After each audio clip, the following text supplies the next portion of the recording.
Big Boss season 12 ನಲ್ಲಿ ಒಂದು cute baby ಓಡಾಡ್ತಾ ಇತ್ತು. ಇದ್ರ ಜೊತೆಗೆ ಒಂದಷ್ಟು ಫ್ಯಾನ್ಸ್ ಗಳ ಹೃದಯ ಗೆದ್ದಿದ್ರು. ಸೊ ಇದ್ರ ಜೊತೆಗೆ ಕ್ಯೂಟ್ ಡಾಲ್ ಅಂತಾನೆ ಪ್ರಖ್ಯಾತಿಯನ್ನ ಪಡೆದಿದ್ರು. ಸ್ಪಂದನ ಮೇಡಮ್, ನಮಸ್ತೆ. ನಮಸ್ತೆ ಸರ್. ಯಾಕಿಷ್ಟು ಸುಂದರವಾಗಿದ್ದೀರಾ? Beauty lies in the eyes of the beholder ಅಂತ ಅಂತಾರೆ. ಸೊ ನಿಮ್ ಕಣ್ಣಿಗೆ ನಾನು ಚೆನ್ನಾಗಿ ಕಾಣಿಸ್ತಿದ್ದೀನಿ ಅಂದ್ರೆ ನಿಮ್ ಮನ್ಸ್ ಚೆನ್ನಾಗಿದೆ ಅಂತ ಆತರ. ನೋಡಿ, ನಾನು ನಿಮ್ಮನ್ನ ಪರಿಚಯ ಮಾಡ್ಕೋಬೇಕಾಗಿರೋದು ಸೆಂಚುರಿ ಸ್ಟಾರ್ ಅಂತ ಪರಿಚಯ ಮಾಡ್ಕೊಳ್ಳೋಣ ಅನ್ಕೊಂಡೆ. ಆದ್ರೆ 99 ಸ್ಟಾರ್ ಅಂತ ನಾನು ಪರಿಚಯ ಮಾಡ್ಕೊಡಕ್ ನನಗೆ ಯಾಕೋ ಮನಸ್ಸು ಒಪ್ಲಿಲ್ಲ. ಬೇಡ, ಹಂಗು ಬೇಡ ಸರ್, ಹಂಗೆ ಪರಿಚಯ ಮಾಡ್ಕೊಟ್ಬೇಡಿ.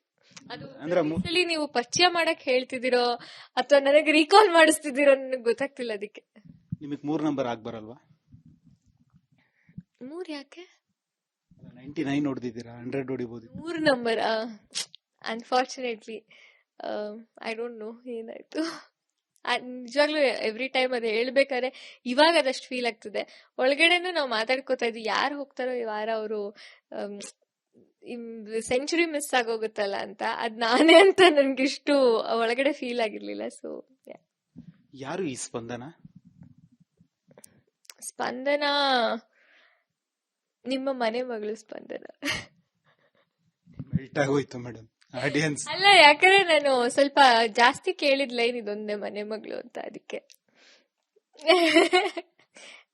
ಅಷ್ಟೇ ನಿಜವಾಗ್ಲು. ಬಿಗ್ ಬಾಸ್ ಸೀಸನ್ 12 ಸೊ ನಿಮ್ಮ ಬದುಕಿಗೆ ಒಂದು ಬ್ರೇಕ್ ಕೊಟ್ಟಿರ್ತಕ್ಕಂಥದ್ದು. ಯಾಕಂತ ಹೇಳಿದ್ರೆ ಕರಿಮಣಿ ಅನ್ನುವಂತ ಒಂದು ಧಾರಾವಾಹಿಯಲ್ಲಿ ಇಡೀ ಮನೆ ಮಗಳಾಗಿದ್ರಿ. ಸೊ ಈಗ ಬಿಗ್ ಬಾಸ್ ಸೀಸನ್ 12 ಬಂದಿದ್ರ. ಸೊ ಎಷ್ಟು ಖುಷಿ ಇದೆ?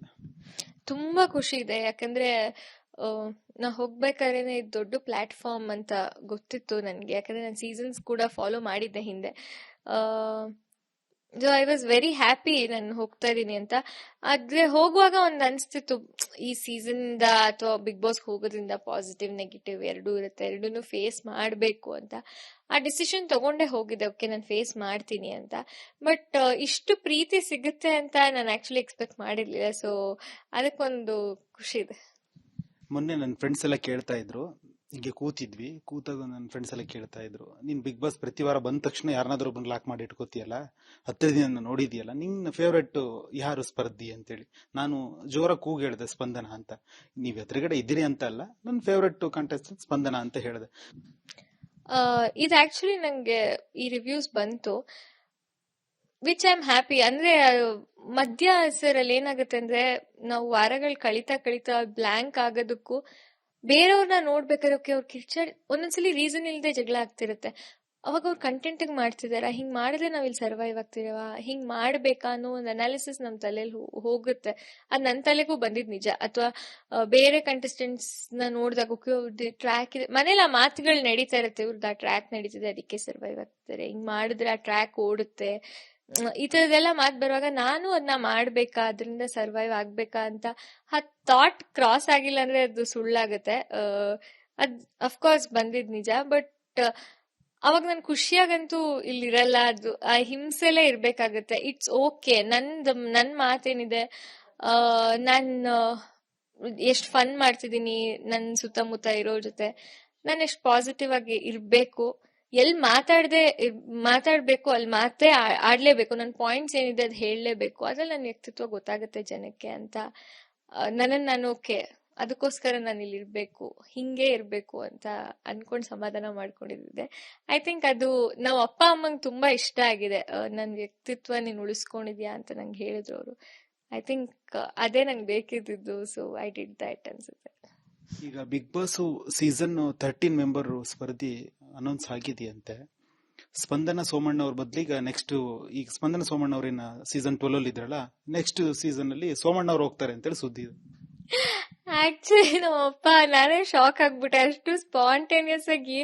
ಅಂದ್ರೆ ನಾನು ಆಮೇಲೆ ಇವಾಗ ಮನೆಗ್ ಬಂದ್ಮೇಲೆ ಕೇಳ್ತಿದ್ದೆ, ಸ್ಪೆಷಲಿ ಗಿಲ್ಲಿ ಜೊತೆ ಅವರು ಏನ್ ಅವ್ನ್ ಮಾತಾಡ್ತಿರೋದಕ್ಕೂ ಇವ್ರು ಮಾತಾಡಿದ್ರಕ್ಕೂ ನೋಡೆ ನಿಮ್ಮ ಅಪ್ಪನೇ ಇಷ್ಟ ಮಾತಾಡ್ತಿದ್ದಾರೆ ಅಂತ ಹೇಳ್ತಿದ್ದ. ಅವ್ರು ಲೈವ್ ನೋಡ್ತಿದ್ರಲ್ಲ, ನಾನು ಇರೋದಕ್ಕೆ 24/7 ಲೈವ್ ನೋಡಿದ್ರಿಂದ ಅವ್ನ್ ಮಾತಾಡ್ತಿದ್ದಕ್ಕೂ, ಅಂದ್ರೆ ನಮ್ಮನೇಲೂ ನಾವ್ ಅದೇ ಸ್ಲ್ಯಾಂಗ್ ಸ್ವಲ್ಪ ಯೂಸ್ ಮಾಡೋದ್ರಿಂದ ಎಲ್ಲೋ ನಮ್ಮ ಗೊತ್ತಿರೋ ಹುಡುಗನೇ ತರ ಫೀಲ್ ಮಾಡಿದ್ದಾರೆ ಅವರು, ಆ ಲೈವ್ ಆಲ್ ದ ಟೈಮ್ ನೋಡಿ.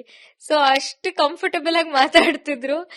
ಹಂಗೆ ಸ್ಪಾಂಟೇನಿಯಸ್ ಆಗಿ ಮಾತಾಡಿದ್ರೆ ಅಪ್ಪ ಹೋಗ್ಬೋದು ಅನ್ಸುತ್ತೆ. He will be a good contestant. ನಿಮ್ಮ ಅಪ್ಪಾಜಿ ಒಳಗೋದ್ರೆ ಖುಷಿನ? ಇಲ್ಲ ಬೇಡಪ್ಪ. ಅದೇ ಅಲ್ಲಿ ಕಷ್ಟ ಆಗುತ್ತೆ ಅವ್ರಿಗೆ ತುಂಬಾ ಎಲ್ಲದಕ್ಕೂ.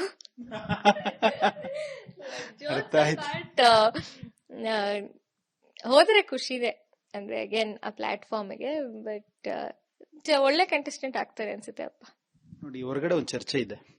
ಸೊ ಸ್ಪಂದನ ಅವ್ರು ಈ ವಾರ ಬರ್ಬೇಕಾಗಿರ್ಲಿಲ್ಲ, ಹಿಂದಿನ ವಾರನೇ ಹೊರಗಡೆ ಬರ್ಬೇಕಿತ್ತು. ಅಂದ್ರೆ ಮಾಳು ಅವ್ರು ಬರಬಾರ್ದಿತ್ತು, ಸ್ಪಂದನ ಅವ್ರು ಬರ್ಬೇಕಿತ್ತು. ಆದ್ರೆ ಎಲ್ಲೊಂದ್ ಕಡೆ ಬಿಗ್ ಬಾಸ್ ಅವರು ಮಾಳುನ ಹೊರಗಡೆ ಕಳಿಸ್ಬಿಟ್ರು, ಎಲ್ಲೊಂದ್ ಕಡೆ ಸ್ಪಂದನ ಸೇಫ್ ಗೆ ಮಾಡ್ತಿದ್ದಾರೆ ಎನ್ನುವಂಥದ್ದು ಒಂದಿಷ್ಟು ಆರೋಪಗಳು, ಚರ್ಚೆಗಳು ನಡೀತಾ ಇದೆ. ಇದೆಲ್ಲ ನೀವು ಅಕ್ಸೆಪ್ಟ್ ಮಾಡ್ಕೋತೀರಾ?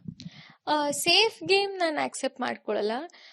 ಯಾಕೆ ಅಂದ್ರೆ ಎಲ್ಲೂ ನನ್ನ ಕ್ಲೋಸ್ ಫ್ರೆಂಡ್ಸ್ ಆಗಿರ್ಬೋದು, ಯಾರೇ ಆಗಿರ್ಬೋದು, ನನ್ಗೆ ಏನ್ ಒಪಿನಿಯನ್ ಇದೆ ಅದನ್ನ ನಾನು ಹೇಳಿದೀನಿ. ಎಲ್ಲೋ ನಾನು ಇದು ಹೇಳಿದ್ರಿಂದ ನಾನು ಹೊರಗೆ ಬಂದ್ಬಿಡ್ತೀನಿ, ನಾನು ಸೇಫ್ ಆಗಿರ್ಬೇಕು ಅಥವಾ ಒಳಗಡೆ ಯಾರನ್ನೋ ಎದ್ರಾಕೋಬೇಕು ಅನ್ನೋದು ನನ್ಗೆ ಅನ್ಸಿರಲ್ಲ. ಯಾಕಂದ್ರೆ ಇವಾಗ ಪ್ರೀವಿಯಸ್ ವೀಕ್ ನೋಡಿದ್ರು ಕೂಡ ನನ್ಗೆ ಏನ್ ಅನ್ಸ್ತೋ ಲಾಸ್ಟ್ ಅಲ್ಲಿ ಕೂಡ ಗಿಲ್ಲಿ ಕ್ಯಾಪ್ಟನ್ಸಿ ಆಗಿರ್ಬೋದು ಅಥವಾ ಗಿಲ್ಲಿ ಅಶ್ವಿನಿ ಮ್ಯಾಮ್ದು ಒಂದು ವಾಶ್ರೂಮ್ ಅಲ್ಲಿ ಒಂದು ಇದಾಗುತ್ತೆ, ಅದಕ್ಕೆ ವೀಕೆಂಡ್ ಅಲ್ಲಿ ಏನ್ ಅನ್ಸುತ್ತೆ ಅಂತ ಕೇಳ್ತಾರೆ, ಅದಕ್ಕಾಗಿರ್ಬೋದು. ನನಗೇನ್ ಜೆನ್ಯೂನ್ಲಿ ಅನ್ಸುತ್ತೆ ಅದನ್ನೇ ನಾನು ಹೇಳ್ತೀನಿ. ಸೇಫ್ ಗೇಮ್ ಆಡೋ ಅಂತ ನನಗಿದ್ದಿದ್ರೆ ನಾನು ಆಲ್ಮೋಸ್ಟ್ 14 ವೀಕ್ಸ್ ಅಲ್ಲಿ 12 ವೀಕ್ಸ್ ನಾಮಿನೇಟ್ ಆಗಿದ್ದೀನಿ ಅನ್ಸುತ್ತೆ. ಅದ್ ಸೇಫ್ ಗೇಮ್ ಮಾಡಿದ್ರೆ ಆಗ್ತಾನೆ ಇರ್ಲಿಲ್ಲ ಅನ್ಸುತ್ತೆ. ಎಲ್ಲರ ಜೊತೆ ಚೆನ್ನಾಗಿತ್ಕೊಂಡೆ ಪ್ರಾಬ್ಲಿ 14 ವಾರದಲ್ಲಿ ಒಂದು 4-5 ವಾರ ಮಾತ್ರ ನಾಮಿನೇಟ್ ಆಗಿ ಇರ್ತಿದ್ನೇನೋ. ಒಂದ್ ಕಡೆ ಮಾತಿದೆ, ದೂರದ ಬೆಟ್ಟ ಕಣ್ಣಿಗೆ ನುಣ್ಣಗೆ ಎನ್ನುವಂಥದ್ದು. ಹೊರಗಡೆ ಬಿಗ್ ಬಾಸ್ ಮನೆ ನೋಡುವಂಥದ್ದು ಎಷ್ಟು ಸುಂದರವಾಗಿ ಕಾಣಿಸುತ್ತೆ, ಸೊ ವಾವ್ ಅನ್ಸುತ್ತೆ. ಪ್ರತಿಯೊಬ್ಬರಿಗೂ ನಾವು ಆ ಮನೆ ಒಳಗಡೆ ಜೀವಿಸ್ಬೇಕು ಎನ್ನುವಂತ ಒಂದು ಆಸೆ ಇರುತ್ತೆ. ಆದ್ರೆ ಸ್ಪಂದನ ಅವರು ಆ ಒಳಗಡೆ ಹೋಗಿ ಒಂದಷ್ಟು ದಿನಗಳ ಕಾಲ ಇದ್ದು ಹೊರ ಬಂದಿರೋದ್ರಿಂದ ಅದ್ರದ್ದು ಅನುಭವ ಹೇಗಿದೆ? ಆ ಸ್ಟೇಟ್ಮೆಂಟ್ ನಿಜ ಸರ್ ನೀವು ಹೇಳಿದ್ದು. ಯಾಕಂದ್ರೆ ಹೊರಗಡೆಯಿಂದ ಒಂಥರ ಅಲ್ಲಿ ಹೋಗಿ ಬಂದ ತಕ್ಷಣ ನಾವು ಎಲ್ಲರೂ ಅವ್ರನ್ನ ಇಷ್ಟಪಡ್ತಿರ್ತಾರೆ. ಅಂದ್ರೆ ಪಾಸಿಟಿವ್ ನೆಗೆಟಿವ್ ಎರಡೂ ಇದ್ರು ನಾನೇ ಇಷ್ಟಪಟ್ಟಿದ್ದೀನಿ ಪ್ರೀವಿಯಸ್ ಸೀಸನ್ಸ್ ಕಂಟೆಸ್ಟೆಂಟ್ಸ್. ಅಲ್ಲಿ ಹೋಗಿ ಬಂದ್ಬಿಟ್ರೆ ಅಷ್ಟೇ ಅನ್ನೋ ತರ ಇತ್ತು. ಬಟ್ ಅಲ್ಲಿ ಪ್ರತಿ ದಿನ ಕಳಿಯೋದು ಸರ್ವೈವಲ್ ಆಫ್ ದ ಫಿಟೆಸ್ಟ್ ಅಂತ ಏನ್ ಹೇಳ್ತೀವಲ್ಲ, ತುಂಬಾ ಕಷ್ಟ.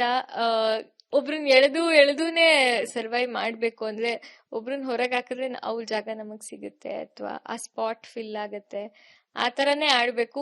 ತುಂಬಾ ಕಷ್ಟ ಇದೆ. ಅಂದ್ರೆ ನಮ್ಮೋರು ಅಂತ ಫೀಲ್ ಮಾಡ್ಬೇಕು ಎಲ್ಲಾನು, ಬಟ್ ನಮ್ಮೋರಲ್ಲ.